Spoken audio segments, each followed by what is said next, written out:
Shabbat Shalom and welcome and Happy New Year. This is VBS, Torah Study for a Shabbos morning. I'm Rabbi Ed Feinstein, joined this morning, as always, by my teacher and friend, Rabbi Mark Gelman of South Florida. Mark, Happy New Year to you. Happy New Year. Shana Tova, Shana everybody. Tova, let's pray for a better year with You all of the Amen. difficulty around us. Let us pray for a more blessed, better year. And with the new year, we open a new book of the Torah. This morning, we are beginning the book of Shemot, the first four Torah portions. That is for our first 4 weeks in this Torah study. We're going to be doing the Pesach story because that's what the first four Torah portions are about. This Torah portion finds the Israelite people in Egypt. They have followed Jacob, the whole family of Jacob, 70 people, came down into Egypt to find food during the famine in Canaan.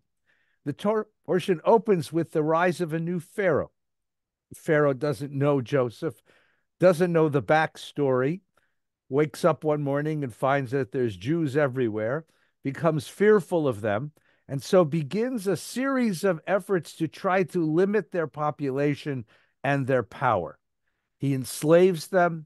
He begins limited genocide with midwives, and then more universal genocide by throwing Israelite babies into the Nile. And at this point, the crisis has begun. We are enslaved in the land of Egypt. And then the Torah turns from the macro history of a people and its political fate to the micro history of one family, of Yocheved and Amram, a man of Levi, of the tribe of Levi, and a woman of the tribe of Levi, who have a child. They hide that child. He's a boy. They hide that child for 3 months, and when they can't hide him anymore, she puts him in a basket and floats him up the Nile, where he's discovered by the princess, the Pharaoh's daughter. She adopts him as her adopted son and names him Moshe, Moses. And Moses grows up in the palace of the Pharaoh, and the story begins as he reaches his adulthood. And one of the mysteries of this story is, when along the way does Moses discover he is an Israelite? He is a prince of Egypt. When does he discover his true identity, his true family, his true connections? And that's the mystery we'd like to start with today.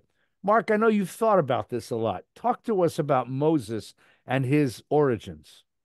Not only have I thought about this, I figured this out. And that is this. It was a very long time before Moses knew he was Jewish. The text elides that fact, doesn't deal with it. And it's good to get back into actual text stuff since we've departed from it a little bit. And I love getting back into the weeds of actual Torah text. So let's look at the actual story and where in the story we could logically assume that Moses knew he was Jewish. All right? First of all, he's floated down the Nile, and he's kept at home for 3 months, so he knows nothing there. He can't remember that. He's put in the basket, adopted by Pharaoh's daughter. She's not going to tell him that he's Jewish. Unfortunately, those who say yes, but she saw that he was circumcised, so were Egyptian boys. So there was no way to distinguish between Moses and the Egyptian boys. He is nursed by his mother. That's a possible opening, but nothing beyond that. And after all, his mother couldn't tell him he was Jewish because he was in the palace of the Pharaoh. And if it was exposed that he was Jewish, goodbye Moses, and that shortens the Tanakh considerably. So she didn't know. She wouldn't tell him. And he grows up. Then he goes out. Next thing, he kills the taskmaster. And the verse in the Torah is fascinating in its ambiguity. It says he went out and he saw the suffering of his brothers. Vayetze el echav. He went out to his brothers. It doesn't say he knew they were his brothers. It's just a matter of fact that they were his brothers. It's an editorial comment. So still we don't know if Moses knew that he was Jewish. He kills the taskmaster, buries him in the sand. And the next day, two fighting Jewish slaves ask him, "Why'd you kill your fellow Egyptian?"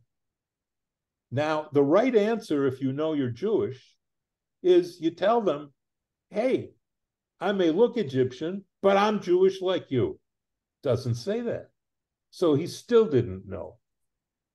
Pharaoh finds out.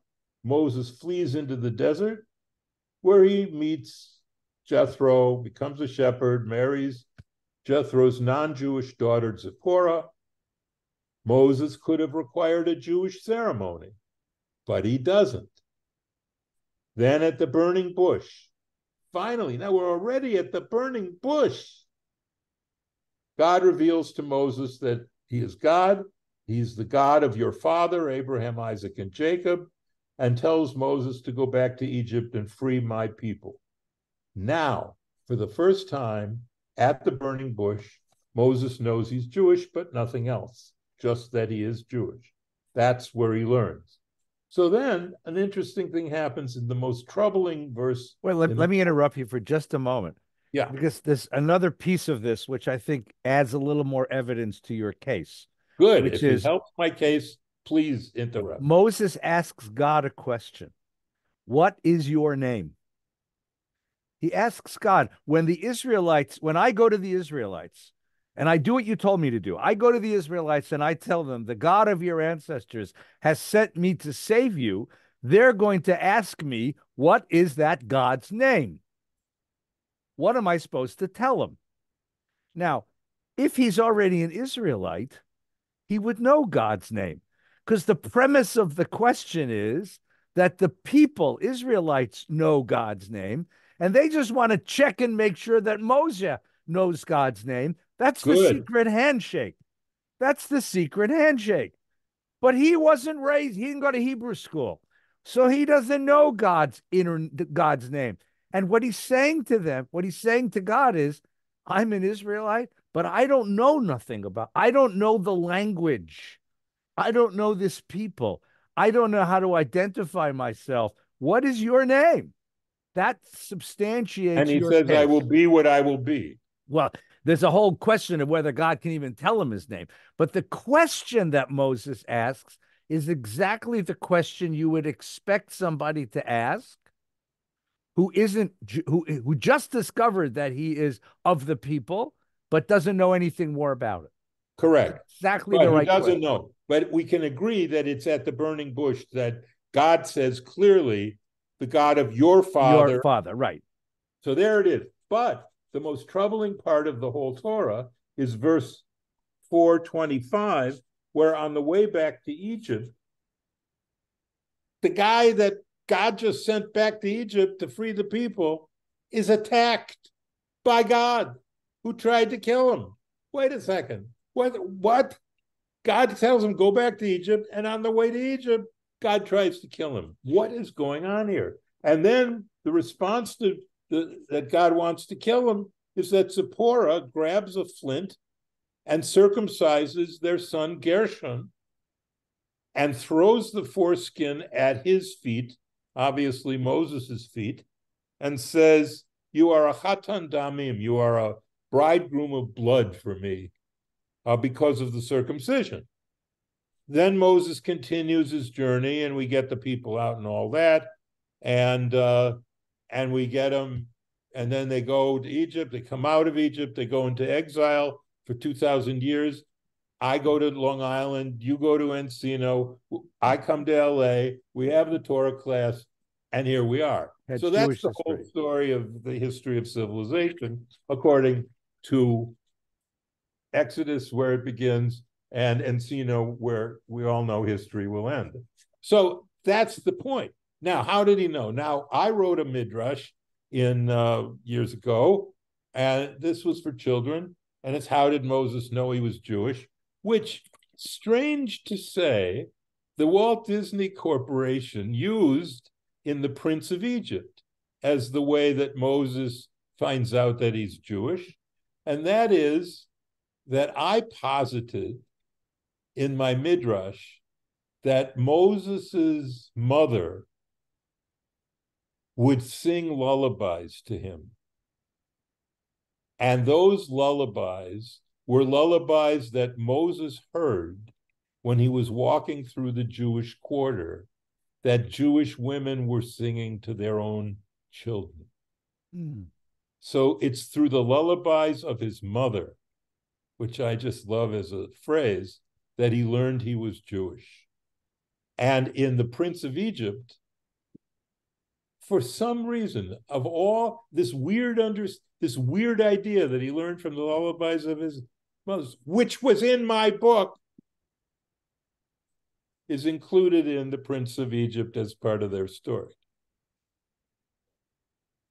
A coincidence? Perhaps so. Perhaps so. I think not.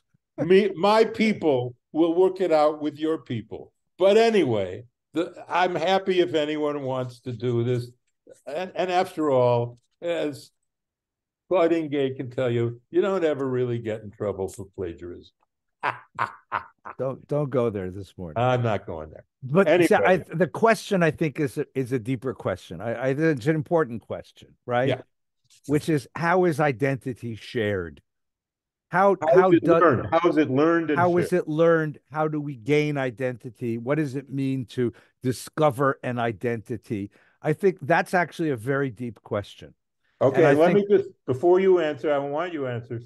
Here's my brief set of takeaways on how it is. First, you have to act on Jewish values, which Moses did, before you know you're Jewish. In other words, Judaism isn't just about something you're given, it's something you evince, something you show through your values.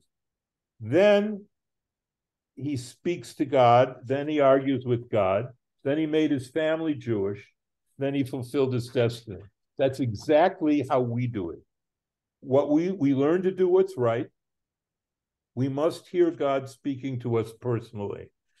Each of us has to have a burning bush moment where somehow, some way, we feel that the God of Israel is speaking through us, to us, and then we must, about our history and our destiny, and then we must make our families Jewish. I was once asked, how do you know you're Jewish? And I would say to people often, a Jew is a person with Jewish grandchildren. Rituals must join ethics to make a full Judaism for our children and for us.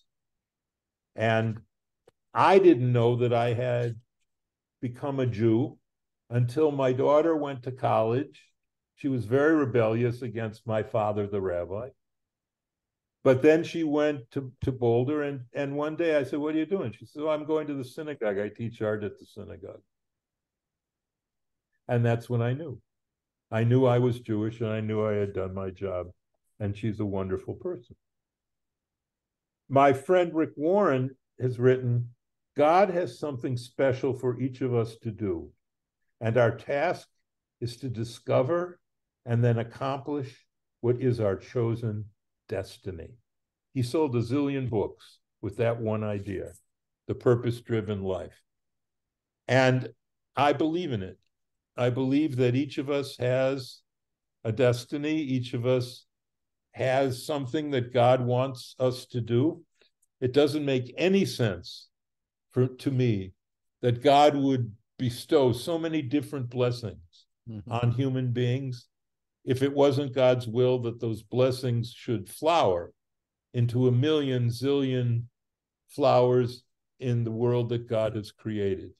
And that is how I believe we gain our destiny and our identity, and how we flourish in this world. Amen. Amen. So let's go back a little bit. Yeah. Okay. First of all, the books of the Bible get their names because they taken from the first significant word in the first sentence.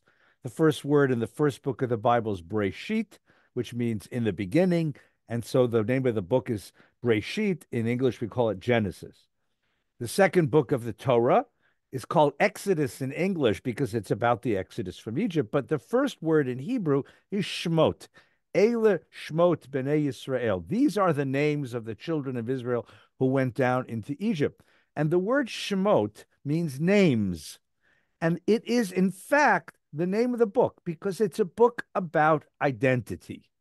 This isn't, you have it exactly right, Mark. This is a book about how we learn who we are and what we are destined to be in the world, how we gain that knowledge, how we share that knowledge, and the complications that go with that. The beginning of the book, the first paragraph of the book, is a recitation of the names of Jacob's sons. Eile Shmot Bnei Israel. These are the names of the children of Israel. So the first expression of identity as a Jewish person is to feel like I'm part of the Jewish family. I'm part of the family. We are Bnei Yisrael, the children of a guy named Israel. We all feel a sense of family, and that's part of what we are.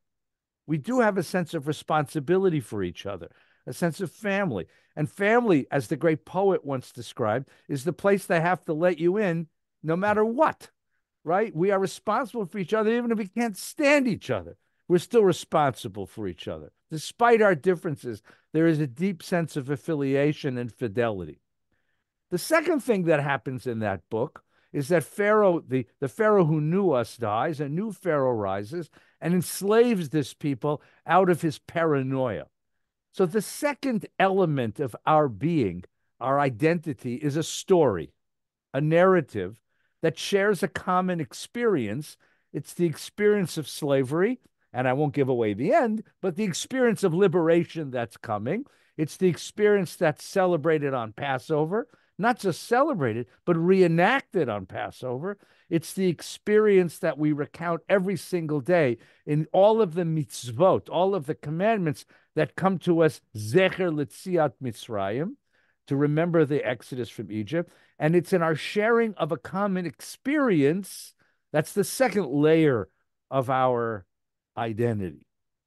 And then there's a third layer, which you articulated beautifully about in terms of action. There's this little interesting story. Moses grows up. And Moses grows up, and I'm going to suggest that he does know he's Jewish because his mother nursed him. And I think in nursing him, now your wonderful midrash about lullabies says it all. There was something deep inside of him that knew that he had a connection with his people, whether or not he could articulate it. But he had two mothers.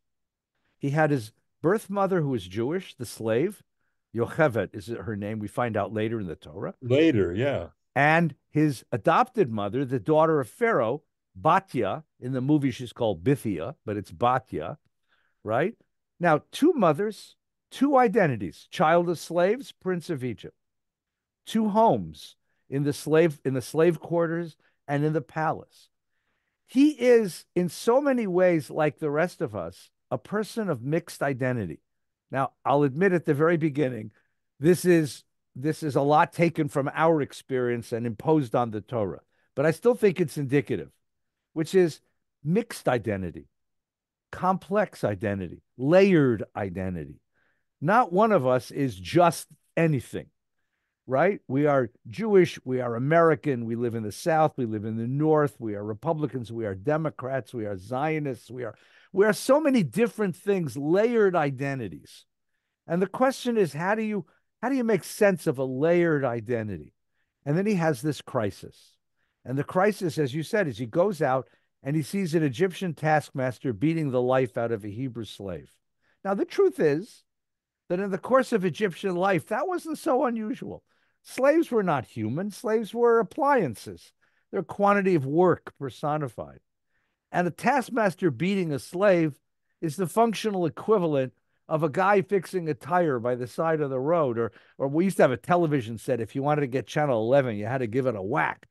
That's the equivalent. You're trying to get something to do something, not a person. But Moses doesn't react that way. In fact, the Torah has a very subtle way of putting it.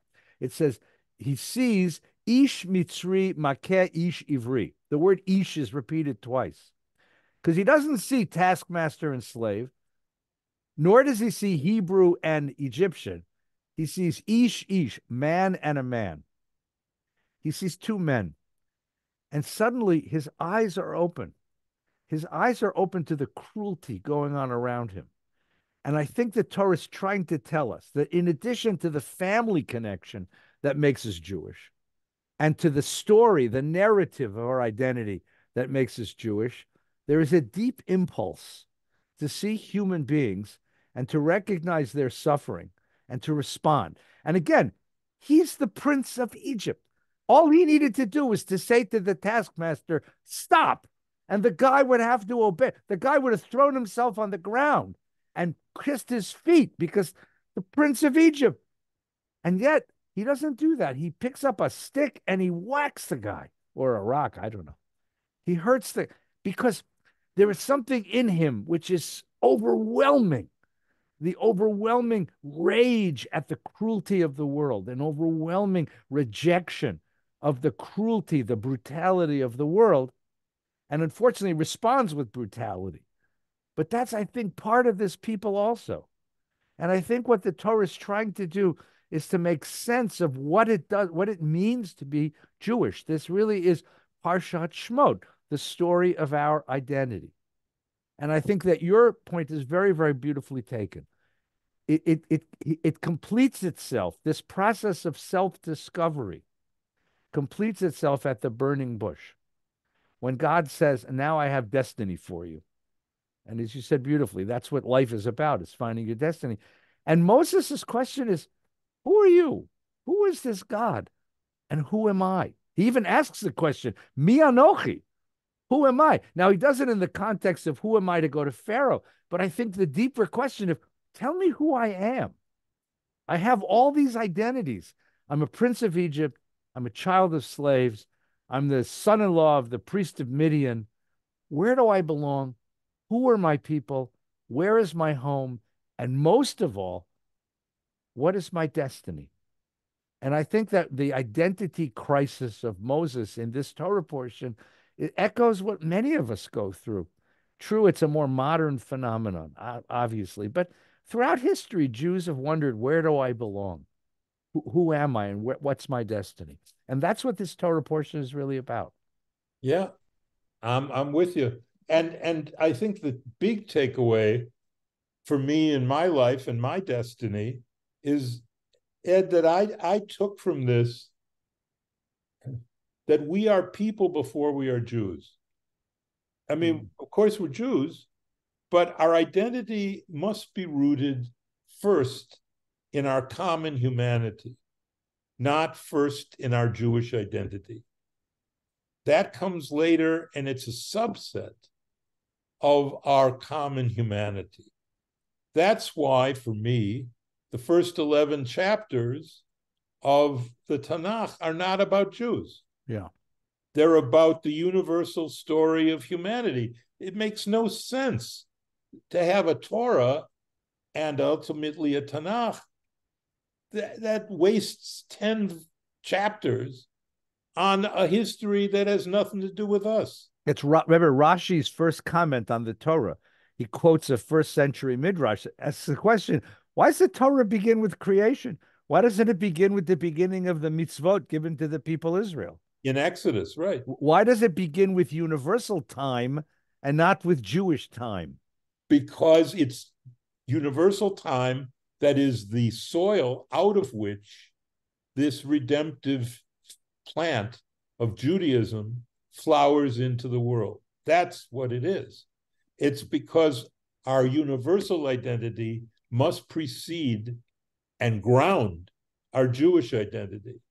And this is why I have such trouble with Jews who really don't have room in their heart for non-Jews and who think that they're all anti-Semites. And I worry about the present clashes on campus, not that we'll win or lose or who gets fired. What I worry is that it divides the people who are left and look at this fight and say, wait a minute, I'm trying to link up with people. I'm not trying to fight them and continue divisions and divisiveness. And that's I guess, what brought me to Tom Hartman and why our mission together was to stress our common humanity and and that there are there's so much that we can do and discover that has nothing to do with him being a Christian or a Catholic priest, and nothing to do with me being Jewish, but has to do with everything about us being human beings. So I want to And go the other way around. You're exactly right. And I don't disagree. In fact, I would put it a little bit differently. My phrasing of that would be to say that Judaism is an answer to the questions of being a human being, that this is a truth that answers the great struggles of being human. But I want to point out one thing. The first 11 chapters of Genesis are the universal story of humanity. And the first 11 chapters of Exodus are about our family and the idea that we are a family too, and that we have interests in the world as well. And the struggle is to be both, because those who give up the humanity, as you've said, and solely concentrate on the particular, on what we are, lose that truth of Judaism. But those who give up on our family and are only concerned with the world and don't see that we're a family with its needs and interests in the world and demanding loyalty in the world, they're also deficient. yes, yes, yes, yes. That's right. You're either, if you forget your own people, you're a Luftmensch. You're a man, a person of the air, which was a huge assault and insult in Europe before the war. And in German, it means an air person. It means someone without roots. So you need roots, but you also need the sense of the universal, and that's, I think, what it is. There is a summation of it, and I think that's the reason why we have a Tanakh and not a Torah, and that's because in so many ways the resolution of all these questions is in the prophets, and I've chosen the resolution for me is Jeremiah chapter 29, verses 11 to 14, in which the prophet Yirmiyahu says, "For I know the plans that I have for you, declares the Lord, plans for welfare and not for calamity, to give you a future and a hope. Then you will call upon me and come and pray to me, and I will listen to you. You will seek me and find me when you search for me with all your heart. I will be found by you, declares the Lord, and I will restore your fortunes and will gather you from all the nations and from all the places where I have driven you, declares the Lord, and I will bring you back to the place from where I sent you into exile." Hmm. There are, in my view, Ed, many places of exile, but there is only one source of redemption. So it was for Moses, and so it is for us. Well, that's a beautiful way to finish and a beautiful way to start a new year, Mark. Thank you for words of hope. And Thank you. thank you to everyone for listening. We want to wish you a very good Shabbos and a sweet and happy and healthy 2024. Stay well, Mark. Stay well, Amen. everyone. Shabbat Shalom. Shabbat shalom, my friend.